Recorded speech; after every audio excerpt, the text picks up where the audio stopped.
महाराष्ट्राचे लाडके उपमुख्यमंत्री अजित पवार यांचे विमान अपघातात निधन झाले। या अपघातात त्यांच्यासोबत आणखी 3 जणांचाही मृत्यू झाला। मुंबईहून विमानाने बारामतीला येत असताना आपल्या गावाच्या जवळच विमान उतरत असताना ही घटना घडली।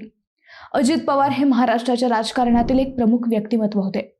त्यांनी गेल्या दशकात राज्याच्या राजकारणाला आकार दिला। राजकारण वारशाने मिळाले असले तरी त्यांनी स्वतःची एक वेगळी ओळख निर्माण केली होती। राजकारणात येण्यापूर्वी त्यांनी महाराष्ट्राच्या राजकारणाचा कणा मानल्या जाणाऱ्या सहकारी चळवळीत बराच काळ सहभाग घेतला। त्यांचा जन्म अहिल्यानगर जिल्ह्यात झाल्याने नगरलाही त्यांच्या निधनाच्या बातमीने चांगलाच धक्का बसला। कसे होते अजितदादांचे बालपण, नगरच्या मातीशी त्यांचा कसा संबंध होता, हेच आपण या व्हिडिओतून पाहणार आहोत। नमस्कार, मी अद्वैता आणि आपण पाहत आहात अहिल्यानगर लाईव्ह 24, नगरी राजकारणाचं परफेक्ट अनालिसिस। अजित पवार यांचा जन्म 22 जुलै 1959 रोजी झाला। ते राष्ट्रवादी काँग्रेस पक्षाचे NCPचे संस्थापक शरद पवार यांचे पुतणे आहेत। 1991 मध्ये अजित पवार पहिल्यांदा बारामतीचे आमदार झाले। त्यानंतर त्यांनी कधीही मागे वळून पाहिलेच नाही। त्यांनी बारामती मतदारसंघाला आपला अजिंक्य किल्ला बनवला, जिथून त्यांना सातत्याने जनतेचा विश्वास मिळाला। या मतदारसंघाने त्यांना राज्यस्तरीय राजकारणात दृढपणे स्थापित केले आणि याच भागात त्यांचे विमान अपघात झाले। हा दुर्दैवी योगायोग होता। अजितदादांच्या निधनानंतर त्यांचे एक ट्विटही व्हायरल होते। निधनापूर्वी काही मिनिटं त्यांनी हे ट्विट केलं होतं। सकाळी 8:57 अजित पवार यांनी महान स्वातंत्र्य सेनानी पंजाब केसरी लाल लजपत राय यांना जयंतदिनी अभिवादन करणारं ट्विट केलं होतं। राष्ट्राच्या स्वातंत्र्यासाठी आपले सर्वस्व अर्पण करणारे महान स्वातंत्र्य सेनानी, स्वराज्याचे उद्घोषक पंजाब केसरी लाला लजपत रायजी यांना जयंतीनिमित्त विनम्र अभिवादन। त्यांची राष्ट्रनिष्ठा आपल्याला कायमच प्रेरणा देत राहील, असं ट्विट त्यांनी केलं होतं। याच ट्विट नंतर अवघ्या 7-8 मिनिटात त्यांचा अपघात झाला। अजित अनंतराव पवार यांचा जन्म 22 जुलै 1959 रोजी नगर जिल्ह्यातील देवळाली प्रवरा या गावात झाला। त्यांचे वडील अनंतराव गोविंदराव पवार सुरुवातीला मुंबईतील राजकमल स्टुडिओमध्ये काम करत होते। त्यांच्यावर कौटुंबिक जबाबदारी लवकर आली। अजित पवारांचे शालेय शिक्षण देवळाली प्रवरा येथेच पूर्ण झाले। त्यांनी बारामती येथील महाराष्ट्र एज्युकेशन सोसायटी हायस्कूलमध्ये 10वी उत्तीर्ण केली।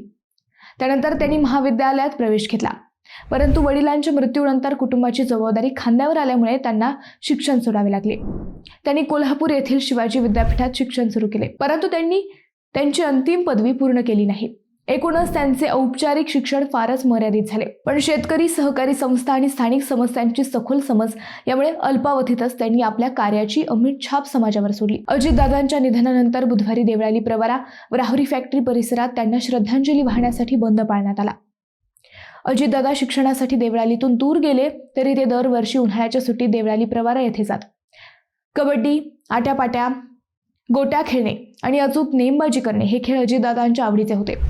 याशिवाय रंगपंचमी, अंताक्षरी, क्रिकेट आणि टेनिस इत्यादी खेळ सुद्धा त्यांच्या आवडीचे खेळ होते। अजितदादांच्या मित्रमंडळीत सर्वसामान्य कुटुंबातील मुलांचाच समावेश अधिक असायचा।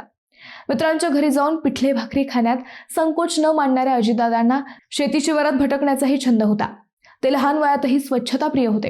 आपण परिधान केलेले कपडे स्वच्छ आणि कडक इस्त्री केलेले असावेत याकडे ते कटाक्षाने पाहत असत। या स्वच्छताप्रिय स्वभावामुळे त्यांच्याकडे असलेली सायकल सुद्धा अनेकदा वापरून ही नव्यासारखी दिसायची। अजितदादांविषयीची आणखी एक विशेष गोष्ट म्हणजे ते साप देखील निडरपणे पकडत।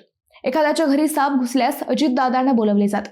लहानपणापासूनच शेती, दुग्धोत्पादन आणि पोल्ट्री फार्म या साऱ्यात त्यांनी कामाचा अनुभव घेतला। एका सामान्य शेतकरी कुटुंबात जन्मलेले अजितदादांनी लाल काळ्या मातीशी जोडलेली नाळ वाढत्या वयातही कायम ठेवली। अजित पवारांनी सहकार, शेती व ग्रामीण प्रश्नांमधून राजकारणात सक्रिय सहभाग घेतला। त्यांनी आपले चुलते शरद पवारांच्या नेतृत्वात बारामती परिसरात संघटनात्मक कामातून आपल्या नेतृत्वाची चुणूक दाखवली। त्यामुळे लवकरच राज्य पातळीवर एक प्रभावी नेता म्हणून त्यांचा उदय झाला। अजित पवार 1982 मध्ये पुण्यातील एका सहकारी साखर कारखान्याच्या संचालक मंडळावर निवडून आले। त्यामुळे त्यांच्या सक्रिय राजकीय कारकिर्दीची सुरुवात झाली। त्यांचे काका शरद पवार यांच्या निगराणीखाली त्यांनी झपाट्याने प्रगती केली। अजित पवार पहिल्यांदा 1991 मध्ये बारामती येथून लोकसभेचे खासदार झाले, परंतु त्यानंतर त्यांनी शरद पवारांसाठी ही जागा सोडली। त्याच वर्षी ते बारामती येथून आमदार झाले आणि त्यानंतर 1995, 1999, 2004, 2009, 2014, 2019 आणि 2024 मध्ये सलग विजयी झाले। त्यांनी सिंचन, वित्त, कृषी आणि ग्रामीण विकास अशी महत्त्वाची खाते सांभाळली। त्यांनी महाराष्ट्राचे अनेक वेळा उपमुख्यमंत्री म्हणून काम केले आणि डिसेंबर 2024 पासून देवेंद्र फडणवीस सरकारमध्ये पुन्हा काम केले. ते नियमितपणे सार्वजनिक सभा घेत असत आणि त्यांच्या जलद निर्णय घेण्याबद्दल प्रसिद्ध होते. अजित पवार यांचे 1985 साली महाराष्ट्राचे माजी मंत्री पद्मसिंह पाटील यांच्या कन्या सुनेत्रा पवार यांच्याशी लग्न झाले. त्यांना जय आणि पार्थ ही 2 मुले आहेत. ज्या जिल्ह्यात आपला जन्म झाला त्या नगर जिल्ह्यावर अजितदादांचे विशेष लक्ष होते. नगरच्या राजकारणातील जवळपास सगळेच बारकावे त्यांना माहीत होते. अजितदादांच्या निधनानंतर देवळाली प्रवरा येथील कदम कुटुंबावरही दुःखाचा डोंगर कोसळलाय. ज्या अहिल्यानगर मनपात अजित पवारांच्या राष्ट्रवादी काँग्रेसने सत्ता मिळवली आहे त्या महानगरपालिकेच्या महापौर निवडीपूर्वीच त्यांच्यावर काळाने घात केला. हे दुर्दैवी आहे. अजित पवारांचा दशक्रिया विधी हा 6 फेब्रुवारीला येतो. नेमकी त्याच दिवशी अहिल्यानगर महानगरपालिकेच्या महापौरांची निवड होणार आहे. अजितदादांना श्रद्धांजली म्हणून नगर मनपाचा महापौर निवडीत काय ट्विस्ट येईल का हे पाहणे त्यामुळे औत्सुक्याचे ठरणार आहे. मित्रांनो, तुम्हाला हा विषय कसा वाटला हे आम्हाला कमेंट करून नक्की कळवा. शिवाय व्हिडिओ आवडला असेल तर चॅनलला सबस्क्राईब करून व्हिडिओला लाईक करायला विसरू नका. पुन्हा भेटू नव्या विषयावर. तोपर्यंत धन्यवाद.